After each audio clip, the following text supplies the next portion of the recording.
Kasi, pabe... Sunset shot. Tama. Uy, pogi mo pa rin. You are a walking red flag.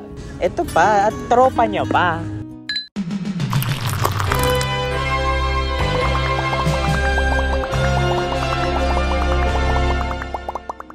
So ngayon, babasahin ko ng story. Hello po! Ako po ito, si Kikay Ganda. Hi, ako si Mark. Hello! Ako nga po pala, si Mondragon.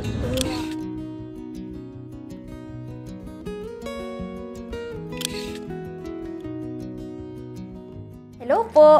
Ako po ito, si Kikay Ganda. At gusto ko lamang po ibahagi itong kwento ko na deserve malaman ng buong mundo. Tama! Bale, balik po tayo. Nung elementary pa lamang po ako at ang alam ko lang gawin ay ang English assignment ko at magpabebe.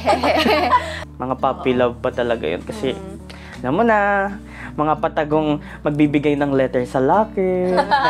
Hello, May ganun crush. ka ba? Ay, wala. Tapos, sabi niya, bagong lipat po ako nung grade 4 sa public school. And anak ng teteng nga naman, tinamaan sa poging mestizo. Oh! Wow, Ito mestizo! pa. Grabe, mukhang inalagaan sobra ng kanyang nanay. Tipong 2 beses maligo sa isang araw at Johnson's baby powder ang gamit. Sabi niya. Ayan ang secret. Yan ang mga Very specific. May George's baby. Oo, yung parang pag naamoy mo, amoy bulaklak. Ang pasarap yakapin talagang guys. Tapos balik tayo sa kwento ni Kikay Ganda. Sabi niya, edi si Kikay Ganda nagpapapansin so much to the point na for the drawing din ako kasi magaling siya mag-drawing so much. Wow! Artist naman pala. Very Gen Z yung typing siya. Tapos sabi niya, naging classmate ko siya hanggang grade 6 and nagkakatabi kami sometimes. Haha. Sabi pa niya sa akin, tsundere daw ako, lels. Hanggang ngayon, pinangatawanan ko. Alam mo niyo ba yung tsundere? Ano yung tsundera? Tsundere. Tsundere. Tsundere. Akala ko tsundera. Ay, hindi. Pag sa anime, yung tsundere, yung parang, kung kunwari, uy, gusto mo ako, no, ganun. Tapos sasabihin mo, hindi Yung parang, Parang nonchalant yung datingan. tapos parang tatarayan mo yung Yung crush mo, mo. para hindi mo mahalata yung feelings mo. Yun yung term. Yun yung term, tsundere. Tsundere. Tapos sabi niya, ang pabebe pa po talaga ni Kikay Ganda nung mga panahon na to. Grabe, sumasakit ulo ko kapag naaalala ko. Pero, na-crush back naman siya. Ah! Sana all na-crush back! Tapos sabi niya, ayun, hindi nga lang naging kami. Kasi, pabebe ako, tapos puppy love lang talaga. Kaya ganun yung title, puppy love Puppy lang daw love talaga. Kahit 3 taon ko siya crush, ganun. What? Sabi niya, anyways, may jowa na po kasi iyon ngayon. And nakikita ko sila paminsan-minsan sa FB. Yung girl is, I think, nagustuhan niya after ako. Kung nagustuhan niya ba talaga ako, outs Emmy, sabi niya. Emmy. And sila pa rin hanggang ngayon. O, diba? Sana all. Pero at least masaya ka for them. Yeah, oo. Wala kang Hindi siya nararamdaman na negative towards them. Tapos sabi niya, pero ito po, walang halong biro. Walang halong pang chachariz. Nakaganon, pempeng ko. Stay strong. Stay Gusto strong ko yung po sa humor kanila. niya. Diba? Gen Z, Very Gen Z. nakaka-relate tayo. Sabi niya, I see what you do for others, Lord. Waiting lang me. Wow! Tapos, ang moral of the story po ay deserve ko rin ng ganon. Naka-all cap siya. Deserve ko rin ng ganon. I believe. Jowa for Kikay Ganda na green flag this 2024 pag naayos at nakontento na siya sa narating niya. Amen, please. Tapos sabi niya, dahil sa pagpapapansin ko sa kanya, bago niya ako i-crush back, like mag-drawing ganun kasi nga magaling siya sa ganun, mas na-appreciate ko yung ibang forms pa ng art. Wow! May ambag po siya sa buhay ko ngayon. Slight. Haha, galing. Tapos may emoji. Again, green flag na jowa for Kikay Ganda, please sana mapili. Sa submission niya pa lang, parang kita na yung personality. Nalito niya, oo. Ang funny niya, ang witty niya, diba? Totoo.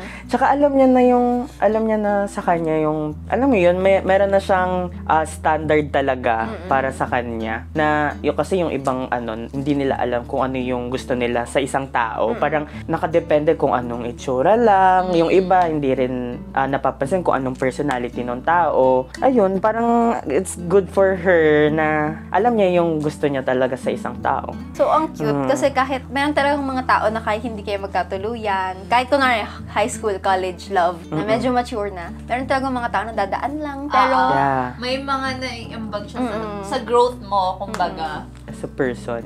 Yeah. Hello! Ako nga po pala, si Mondragon. Gusto ko lang pong magkwento sa inyo dahil ilang taon ko na ito tinatago.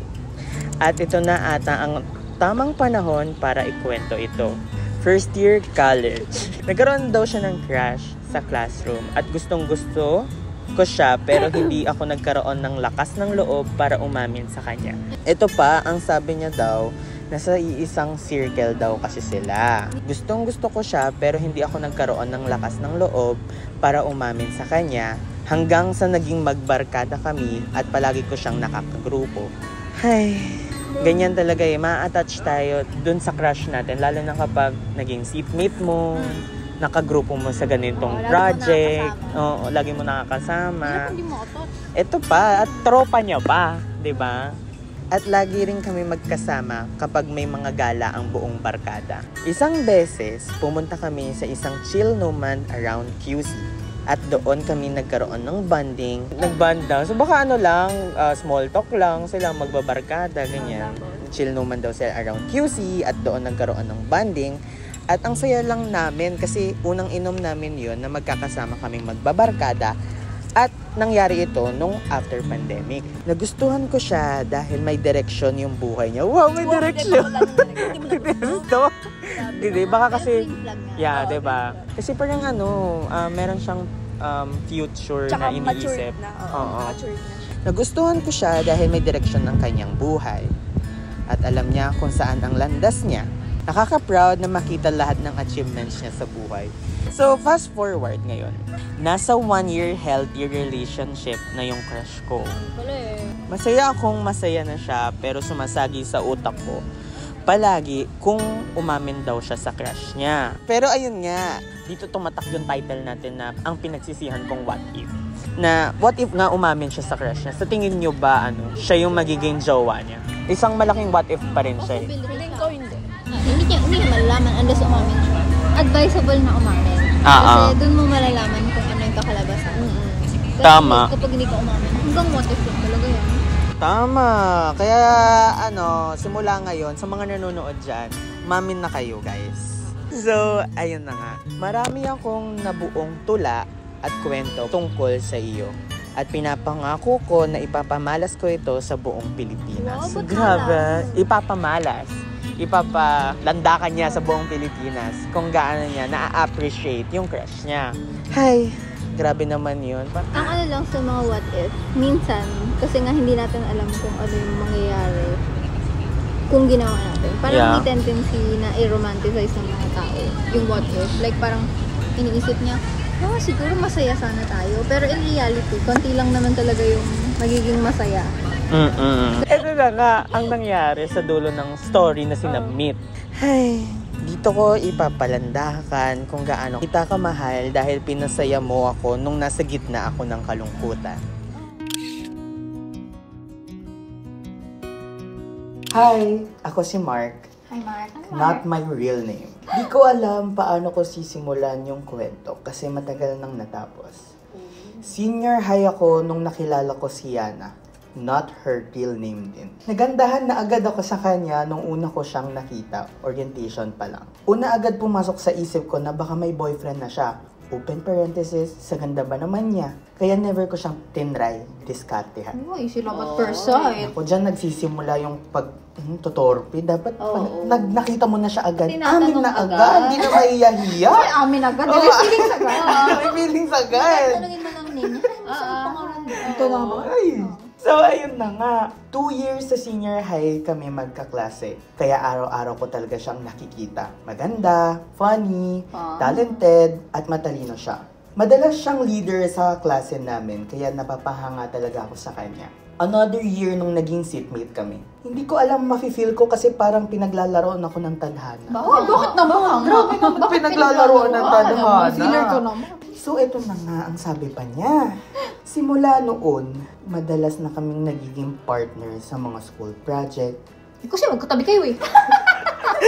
At etc. Hindi ko makakaila na masaya talaga siya nakasama at katabi. Doon ko nalaman na thoughtful at sweet din pala siya. Madalas na rin akong inaasar ng mga tropa ko sa kanya, pero patay mali siya lang ako kasi bali-balita na may boyfriend daw siya.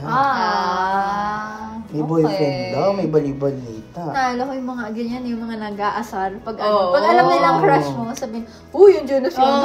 Uy, parang ano yun ganyan. Tapos kumari wala ka na. Ang kapakailaw. Ano lang, patay mali siya lang na parang wala ka narinig. Pero tutulak-tulak ka nila. Pero mas nahulog pa ako sa kanya. Dahil sa pagiging sweet at thoughtful niya sa akin. Ay, si sweet Parang naman. pangalawang sentence naman ang siulit. Hindi nagbago si Yana hanggang sa last 4 months ng senior high namin. Alam ko hanggang sa last 4 months ng buhay. Akala ko din parang may sakit. Ito, kadugtong. 4 months ng senior high namin. Sinusubukan ko siyang iwasan para hindi ako mas mahulog sa kanya. Kasi alam kong maraming nagkakagusto sa kanya, lalo na sa section namin. At lalong mukhang wala siyang interest sa kanya. Kasi nga, baka may jowa. Ay, hindi mo sure. Tanungin mo kasi, nag-uusap ba kayo? Magkatabi na nga kayo, hindi pa kayo nag-uusap. Hindi mo walang matanong, may boyfriend ka na ba? Oo, dapat lagi ka nagtitake ng risk. Ito, Ano yan? nakakaloka na sa susunod ko nabasa. Ay, bakit? Sabi niya, dahil doon, nagkaroon rin ako ng girlfriend. Pero aamin akong hindi nawawala ang feelings ko sa kanya. Gustong-gusto ko nang sabihin sa kanya na mararamdaman ko para lang mailabas ko na at baka sakaling mawala. So, Ayun ang mali. Yun ang mali. Ay. May girlfriend ka. Nag-girlfriend ka pa? Ito ang sabi niya sa next. Torn ako sa mahal ako o mahal ko. Ay, sige, tandingan ka ba? Mahal ako. Hindi ba dapat mahal mo rin yung mahal ka? Kasi nga ginawa mo, ikaw Kaya nag-jowa rin. nga. Tsaka nagugulan ako kasi may jowa siya tapos mayroon pa siyang feeling. You have to learn to love that person natin. So ito, well, actually, nag-try na akong umamin sana sa kanya. Minessage ko siya noong sem break pero sinisisi ko ngayon lahat sa alak. Dahil hindi natuloy dahil may ka-one night stand ako. That time! Ay, grabe Oh naman. my God, ang mga talaga renovation. naman. Akala ko dahil sa alak lang natapon sa Oo, computer, tapos something. nawala yung message. Girl! Isisi mo pa sa alak, ikaw yun. Mark! Ano ba, Mark? Mark! Sobrang clear. You are a walking red flag. Fast forward sa retreat namin. May activity kung saan magbibigay ka ng kandila sa gusto mong pagbigyan as appreciation. So as expected, maraming nagbigay kay Yana at umamin sa kanya. Gusto ko rin ibigay sa kanya para i-take yung chance pero hindi na lang muna. Nakakainggit sila kasi kaya nila. Kaya mo makipag-one night stand eh. Kaya nga merong torpe ka, Mark. So, torpe siya sa isang tao. Yeah, sobrang torpe. Hindi ka naman namin naaway. Babasahin pa namin yung story. Yeah. Forward ulit sa mga natitirang months. Senior high life namin. Umamin na ako sa kanya through chat. Sinabi ko lahat at in-explain ko lahat. Nalaman ko na rin within that 2 years, hindi siya nagka-boyfriend. Di ba? Si assume kasi. Ang Si dami, assume kasi. kasi, parang inuunahan mo. Kaya nga. 2 years hindi nagka-boyfriend at mga nakakausap lang at manliligaw. Pero hindi naman sana pala pumila ka na, di ba? entertain na girl. This time, too late na kasi kami pa rin ng girlfriend ko. Anong too late na? At may ine-entertain na siyang isa sa mga umamin sa kaklase namin. Kasi O, umamin sila. tingnan mo. Girl, ang gulo lang ng this time, too late na kasi may girlfriend pa rin ako. Parang sa akin kasi ang Unfair. dating parang dapat wala ka ng gantong Feeling. thinking. Kasi may girlfriend ka na eh. So parang... Rebound, baka rebound niya Oo, talaga. Diba? Parang nakakaawa girlfriend naman niya. si girl na baka mamaya is genuine love yung pinapakita ni girlfriend mo sa'yo. Sa'yo. Tapos ikaw, ang ipapakita mo sa kanya na parang nire-rebound mo siya para lang mawala yung feeling mo dun sa crush mo. Ang dami kong sinabi kasi naiinis ako sa'yo.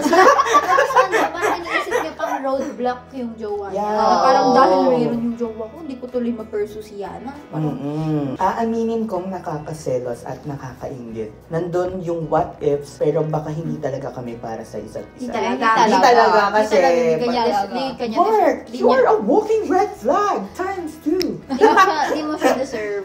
Red flag ka talaga. So, ito na. Ngayon, masaya na ako sa relasyon ko, pati siya. Happy ako para sa kanya palagi.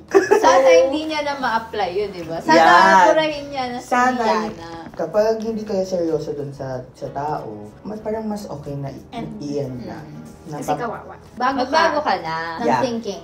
Pagdating sa relationships. Kasi walang mangyayari kung puro what if lang, di ba? Kung meron ka namang power na gumawa ng something, umamin. Either umamin, magtanong ka kung may jowa, or mag-end ka ng relationship. Eh di may magbabago sa buhay mo. Hindi yung pupunta ka sa future, tapos, ay, what if kaya? Ganito yung ginawa ko. Hindi yung masastuck ka lang talaga dun sa piece of memory na yun, tapos puro yung iniisip mo, ganyan. Para naapektuhan din kasi yung future niya, di ba? Mark, magbago ka na.